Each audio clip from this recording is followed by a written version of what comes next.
You think we should? So you're saying we should kill the wolves and all the deer? Sorry, all the wolves, all the lions, all the predators, and then Yeah. This video is perhaps going to be my most thought-provoking yet.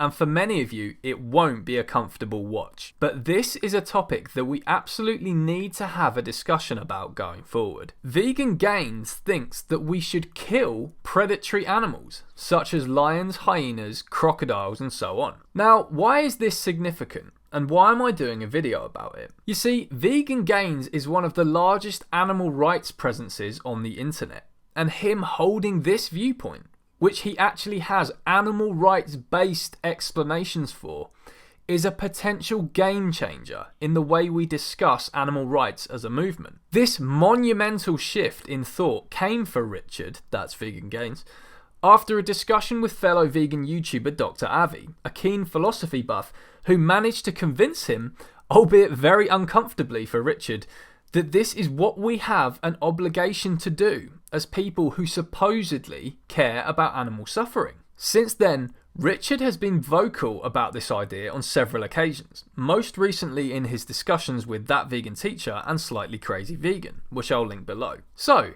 killing carnivorous and omnivorous animals such as lions, bears and sharks sounds crazy, right? Well, it's not as crazy as it sounds. After all, Dr. Avi had to have a really solid argument in order to convince Richard of this. The logic goes as follows, and I warn you, you may feel some cognitive dissonance as a result of hearing this. Say there were a predatory alien beast roaming around who had to kill and eat humans in order to survive. We would shoot that creature, right?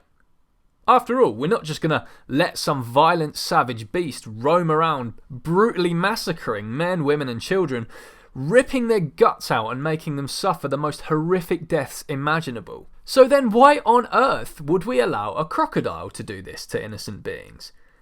Is this not speciesist? Are we not saying here, yeah, humans need to be protected, but fuck the zebras, right? Fuck the deer. Fuck the buffalo. It's not cool for wild xenomorphs to kill us, but it's cool for wolves and crocodiles to enact the exact same violence onto innocent animals. So, while this does sound logical in itself, I do think this leads to some potentially psychopathic sounding logical conclusions.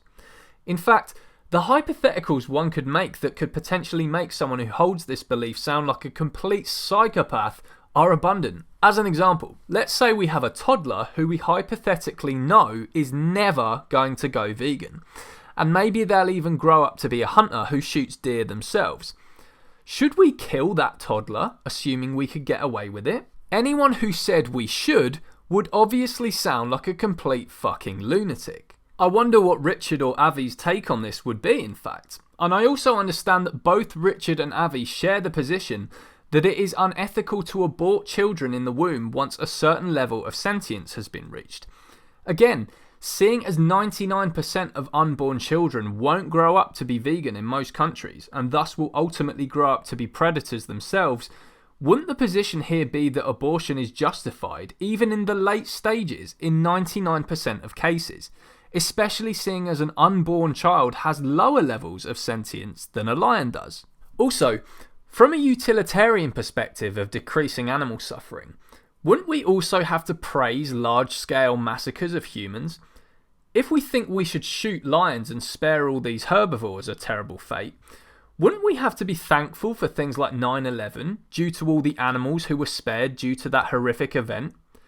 These are the crazy moral conundrums utilitarianism does bring up. Now, I have seen other counter-arguments used against Richard's position, but I consider them to be quite weak. For example, the common one is that if we kill predatory animals who keep the ecosystem in check, this will cause imbalance. But then we're back to the savage xenomorph argument, because an alien roaming Earth and eating humans would be a fantastic way of keeping the ecosystem in check. So by this logic, we'd have to just let the alien roam around killing humans and say that it's nature and it's the circle of life and it's keeping everything balanced. So again, this could be seen as a speciesist argument, because we're saying, but the ecosystem though, is a good argument for letting deers be brutally killed, But not when it's humans who are being brutally killed. Another weak argument I've heard is that wild animals lack the moral agency to deserve being killed by us simply for being born carnivore and doing what they need to do to survive. This is weak because the victim simply doesn't care. A pig being stabbed to death in a slaughterhouse by a human and a wildebeest having his guts ripped out by a pack of hyenas feels the same.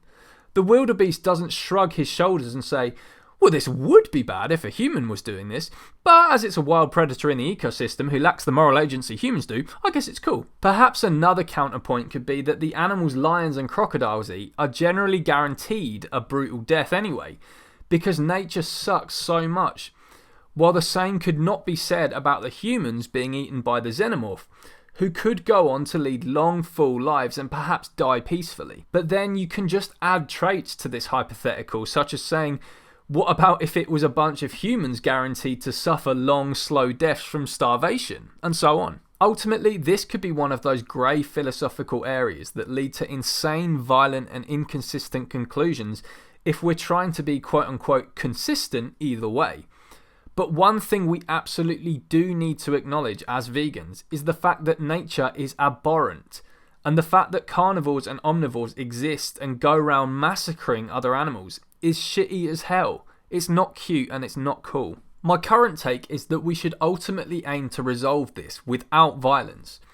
While I understand it could be hypocritical and speciesist to not shoot a lion if I would support shooting an alien who preys on human flesh, I also think it leads to the psychopathic logical conclusions I mentioned earlier, such as murdering children if we could get away with it. So how would we aim to resolve this problem without violence? This is something I just don't know the answer to, but it's something we should do. Sterilisation is an option, though it is flawed as this only prevents future predators from being born, not from the sterilised predator killing animals, or perhaps putting predatory animals in sanctuaries and feeding them lab-grown meat.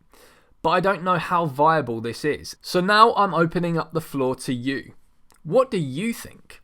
What would your counter-arguments to Vegan Gains' position be? What would your counter-arguments to vegans who disagree with his position be?